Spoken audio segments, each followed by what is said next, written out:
Well, Bengal has turned, and how, in a tectonic shift that reshapes the politics of Bengal and also national politics in more ways than one. The BJP has now turned the state saffron, winning over 200 seats. Now, the results show that it was a vote against Mamata Banerjee, against the TMC, and also against the misrule of the administration. The BJP went in with the promise of change, or paribartan, and the people of Bengal have chosen that. Bengal had been one of the toughest frontiers for the Bharatiya Janata Party historically, and with this victory, the BJP makes its presence as a truly pan-Indian entity. Here's how the numbers look. A through-and-through domination by the Bharatiya Janata Party, with the Trinamool Congress being reduced to below 100 seats, and no takers for the Communist Party of India Marxist, or for that matter, the Congress Party as well. Well, let's in fact now take you through the numbers that we currently see on our screens with respect to the vote shares of the competing entities. The Trinamool Congress's final vote share, as recorded by the Election Commission, stands at 41.08%. For the BJP, it's 45.84%. So that's an advantage of more than 4% in favor of the BJP this assembly election. Remember that the BJP was trailing by almost 10% in 2021.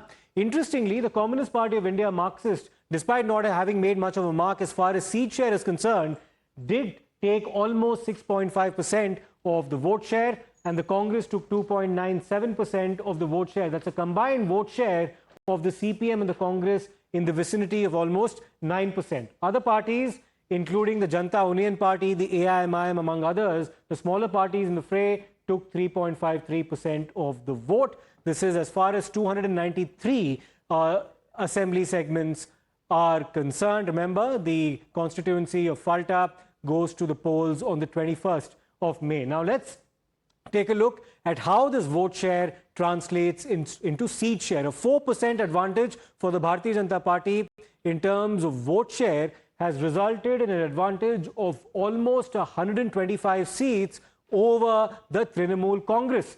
So the BJP stands at 206, the TMC at 81, the CPM and the Congress at 2, and the others at 2 as well. Now we'll take you through some more developments in the state of West Bengal, where preparations are also underway for the formation of a government for the very first time on the part of the BJP in West Bengal. It's a historic moment for the party. The oath-taking ceremony is now scheduled for the 9th of May, which is a Saturday coinciding with the birth anniversary of Nobel laureate Rabindranath Tagore. The date has been picked to mark a new beginning in the state of West Bengal. Let's listen into what Mr. Nitin Nabin, the BJP president, and of course the West Bengal state BJP president, Mr. Samik Bhattacharya, had to say. उम्मीद नहीं तो प्रधानमंत्री जी काल घोषणा कर दिया 25 वैशाख 9th में रविंद्रनाथ ठाकुर का जन्मदिन, उसी दिन में ये सरकार शपथ लेगी. Well, let me go across to my colleague Shivam for more on this. Shivam, the BJP, of course, carefully choosing the date of the 9th of May to coincide with the birth anniversary of Rabindranath Tagore. A very symbolic moment, a very significant moment as far as the state's history is concerned, because this would be the very first time that a BJP chief minister would be taking oath in West Bengal.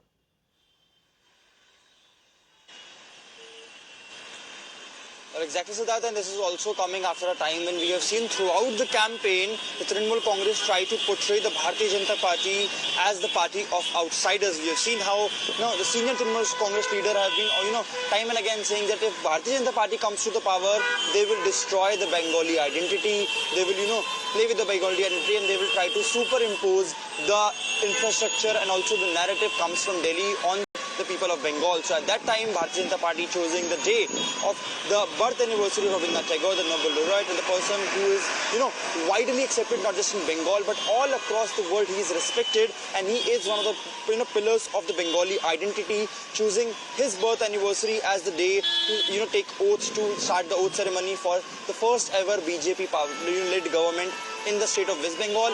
Sends a message not just to the people but also to the Trinamool Congress party, which was trying to portray this entire narrative that if BJP comes to power, it will be a party of outsiders. We have also seen how the Home Minister Amit Shah assuring that the Chief Minister of the state of West Bengal will be somebody who has been studying in a Bengali medium, who lives in Bengal and who understands the identity of Bengal. From art culture to Wall Street, the Bharatiya Janata Party has been time and again emphasizing on how Trinamool Congress in fact try to encroach the Bengali identity. Shivam, just sorry to interrupt you, but this is a very pressing question.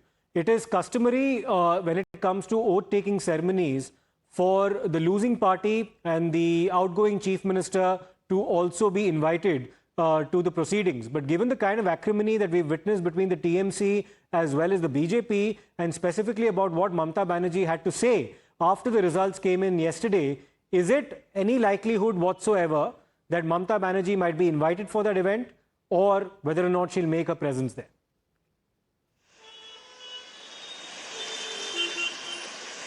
Exactly. The second question is more important because we have still not seen any particular announcement coming in from Trinamool side. The Mamata Banerjee will be going to the Lok Bhavan and will be giving her resignation. This is also a customary that happens after every election, that the outgoing chief minister submits his or her resignation to the governor of the particular state and then finally accept the defeat and finally respect the mandate of the people. While we are seeing that some Congress leaders like Mahua Moitra are basically coming out and saying that we respect the people mandate of the people, Trinamool Congress senior leader Mamata Banerjee has still not given a resignation. Today in the evening she is expected to hold a press conference along with Abhishek Banerjee, the General Secretary of the Trinamool Congress.